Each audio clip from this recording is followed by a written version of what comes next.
After 11 years in the insurance business as an agent and as an agency owner, I can tell you this. 3 out of 4 of you watching this video are going to get screwed by your agency or carriers you represent on the commissionable upside that's possible for you. And if you care about maximizing your earnings, you want to make sure that what you sell, you get the most out of. This video is very, very important for you because what you're about to hear is how insurance commissions work, how you get screwed out of commissions unbeknownst to you as a new agent, and what steps you can take to avoid that. My name is David DuFord. I own DuFord Insurance Group. I sell insurance and recruit agents to sell insurance to final expense, Medicare annuities, ACA. Whether you want to sell face-to-face or over the phone, we do it all. If you'd like to learn more about it, go to davidduford.com/FAQ. So let's get started here. So again, to give you some perspective here, a lot of agents come into this business and they don't understand the details of minutia because you're ignorant. And not to say that in a disrespectful tone, you just don't know what you don't know.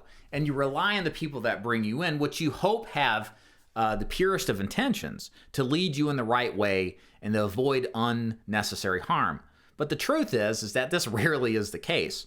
The insurance business and the sales capacity is predominated by an MLM Kool-Aid drinking mentality.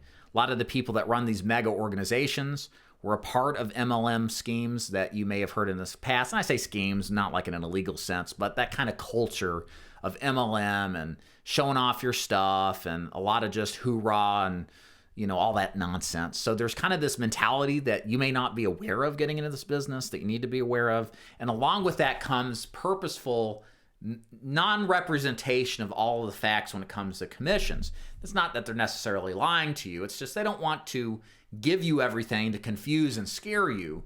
But my take on it is you need to know everything up front as early as possible getting into the insurance business. You don't want to find out too late that you're being really just bamboozled, for a lack of a better word, on your comp levels and commissions, and find out you're losing tens of thousands of dollars unnecessarily. So that's the purpose of this video, is to avoid the true pain that comes from ignorance. So let's get started. So number one, probably the biggest thing with commissions is what your commissions are just suck. You're in an MLM. A lot of the organizations out there are trying to mass recruit. They want you to recruit equally, if not more, than sell. And in order to accommodate this kind of MLM multi-level downline, they need to have lower commissions for everybody below them. And what happens is that the end agent at the end of the day just wants to sell but doesn't want to recruit, tends to have a much lower commission level than what they would find if they were in an organization that just really focused predominantly on training agents to sell insurance as opposed to recruiting. So the thing is, guys, you got to be very aware of that. So how do you know you're in this kind of situation? First of all, like, what do they talk about? Is there a lot of talk about recruiting? Is there a lot of flash being showed off? People showing off their cars, their money, their planes. Like, these are all like dead giveaways that these organizations are all about MLM recruiting and not so much about your success and your skill set development as an agent. And likelihood is very high that your compensation will be very low because of it. That's really the big thing.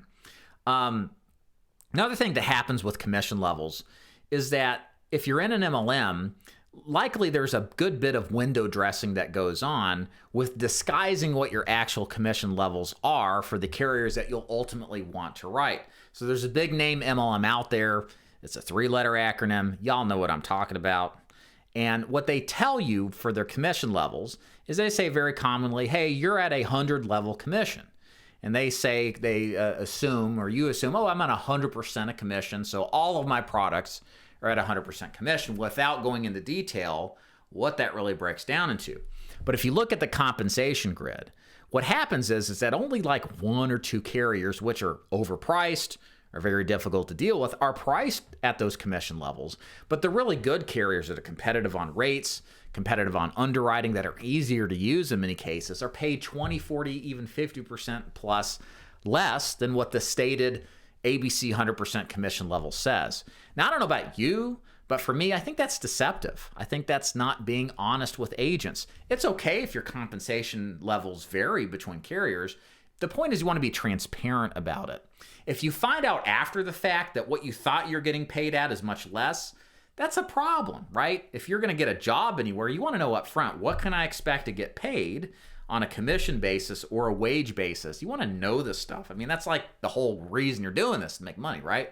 So you need to make sure that is covered and that is discussed. And if it's not, or if it's shrouded, or there's not a lot of detail about it, you're being hoodwinked. And you're going to suffer. Your family's going to suffer because you're not earning what you could. Number 2 on the list here, when it comes to insurance, sales commissions, the way you're getting screwed. And this is kind of reverse thinking here. May not be as obvious as you might think, because you're selling a high priced product. And what do I mean by that? So you might be thinking, Dave, it's high price, it means my commission's higher, right? Well, possibly. But here's the thing about the insurance business.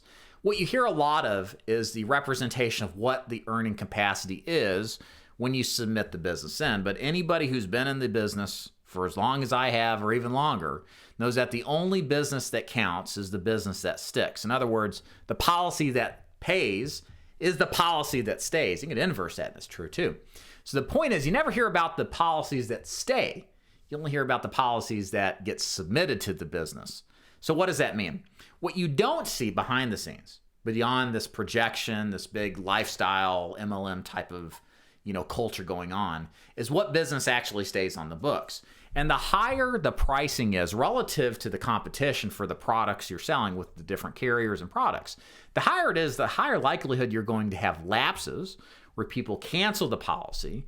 And the actual commission that you get paid is going to be a lot less, because you may only keep 60% of your business, versus if you had a better policy that's more competitive, had better underwriting, maybe keep 80 or even 90%, somewhere in that range. And that's a significant difference in commission. Even if that higher lapse rate product pays more on stated commission, if you lose 40% of your commission, you really make more? I would argue not. So this is important to understand. Price does matter. A lot of these people who say price doesn't matter with these products, they don't project the full transparency of the business. They say this because they're kind of pushed to sell and push a particular product. Maybe it's a captive company where they have only one product they sell. So of course they're going to say price doesn't matter, because if it did, they wouldn't work with them. Or they're saying it doesn't matter because they have a vested interest to convey a particular narrative, right? Same thing with these big MLMs that say they have multiple companies. They push one particular product because they get paid the most on it. And but they don't tell the full truth, because they're not unbiased. They're biased because it's what they are being told to do to keep their business and profession in place, and to basically toe the line of the narrative. A couple other things here from a more tactical, a more granular standpoint. We've talked about, of course, being in an MLM position to where you're low on commission because there's 10 people above you eating off of your production that don't actually value it all. We talked about the misrepresentation of what actual commission levels are. Let's talk about getting down to the granular level. So first of all, carrier compensation fine print. There are some issues you got to be aware of as you look at different carriers. Sometimes carriers aren't fully in disclosure of how compensation truly works until you look at the compensation grid.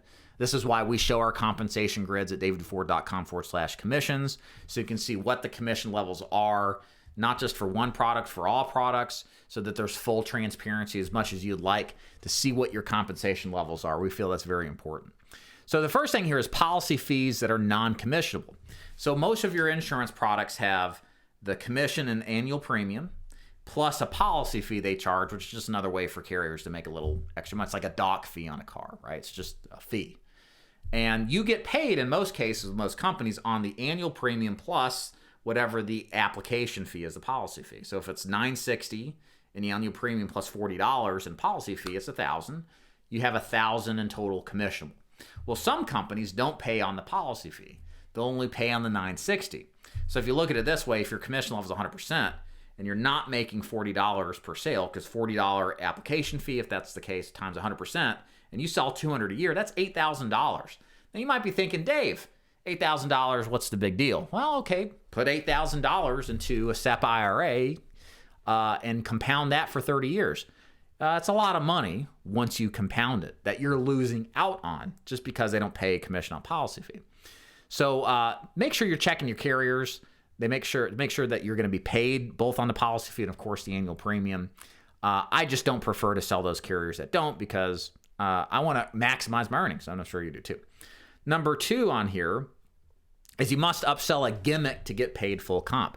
So there is a captive carrier, name we won't mention, but it's in the senior market. And in order to get paid full compensation on their life insurance plan, they require you to sell their gimmick funeral plan helper that supposedly locks in better prices for the seniors. So you have to push a gimmick, which is not required at all, to fully get your compensation.